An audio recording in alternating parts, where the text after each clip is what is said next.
On the 7th of February 2009, the following was posted on a forum in a thread about its users' most disturbing experiences. I'm one of 2 janitors in a large apartment complex. My job includes checking up on tenants that haven't been seen in over a month due to the fact that to enter or exit the apartment complex, one must pass a security camera at the porte cochere. What that means is that if a tenant has not been seen in over a month, there's a good chance they're dead. Before this incident, I had already found 3 dead bodies.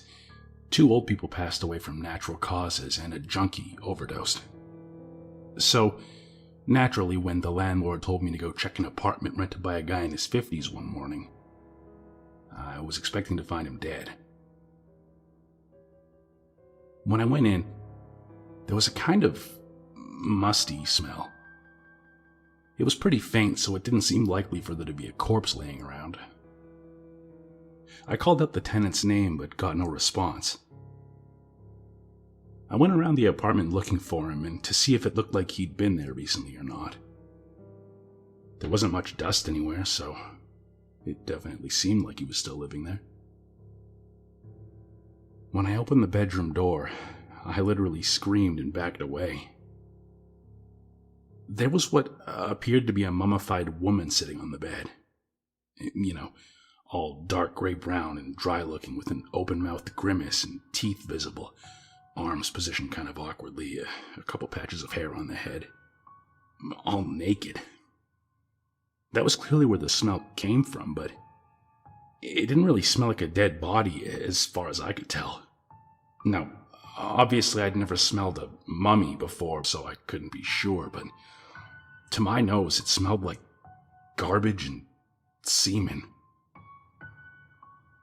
I called the police. It turns out it wasn't actually a mummy. It was basically a homemade love doll. So there was probably a lot of, you-know-what inside it. I'm not sure what it was made of, but even the police were a bit freaked out when they first saw it.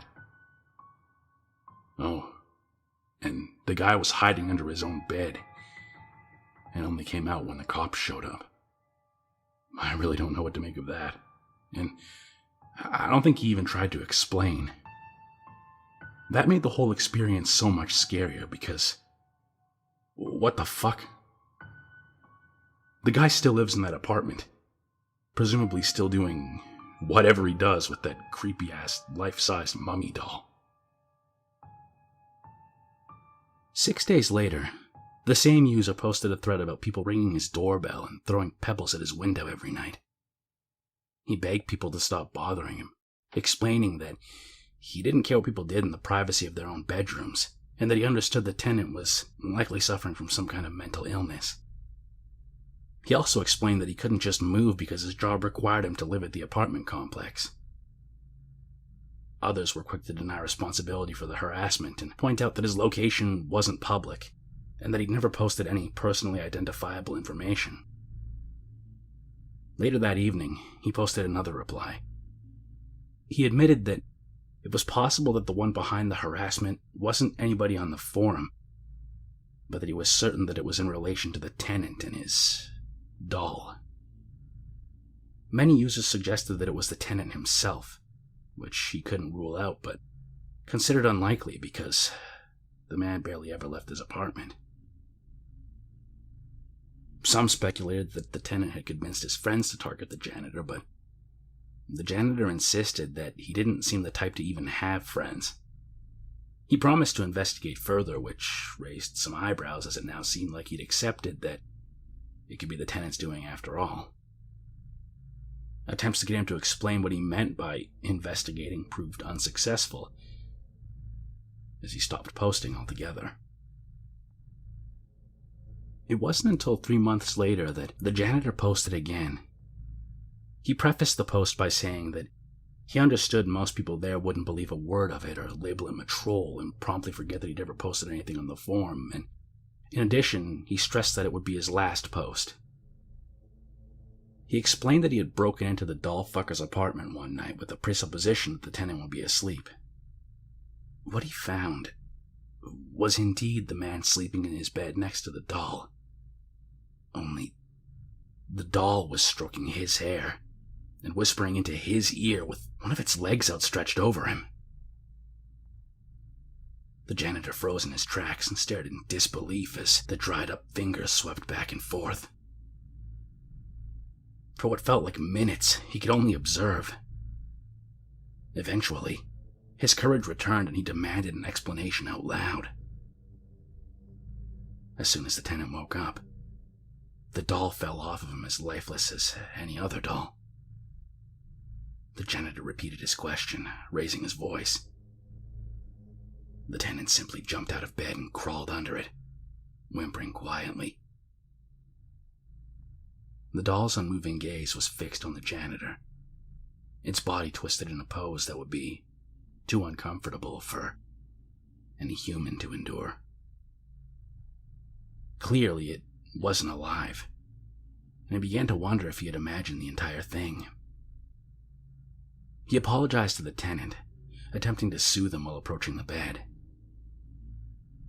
He crouched so that he could look under it and speak to him to his face. A crackling noise from above sent chills down his spine. He turned to look up over the bed and saw that the doll had moved to a more comfortable position, its head on the pillow and its body straight on its back. Looking under the bed, he saw the tenant was already crawling out from the other side. He tried to get the tenant to explain what just happened, but couldn't get a single word out of him. The man climbed back up onto the bed and lied down next to the doll. The janitor concluded the post by revealing that he had been in a psychiatric ward for the past 2.5 months after telling the police about what he saw. If he hadn't agreed to be committed, he would have been arrested for breaking and entering. Many users did as he predicted they would and called him a troll, promptly discarding everything he'd posted as lies.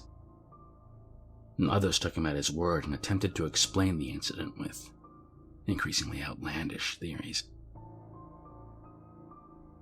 On the 17th of August 2009, I was asked to check up on the other janitor as he hadn't come out of his apartment for a month. Over the past year, he had garnered a reputation of being mentally ill, and before his disappearance had told me on several occasions that he hadn't gotten any sleep, even with sleeping pills, thanks to continuing harassment. My apartment was next to his, but I had never noticed anything out of the ordinary at night, so I brushed it off as all being in his head. I'll never forget what I saw when I entered the apartment. My coworker was dead in his bed with the mummy doll curled up beside him like a lover.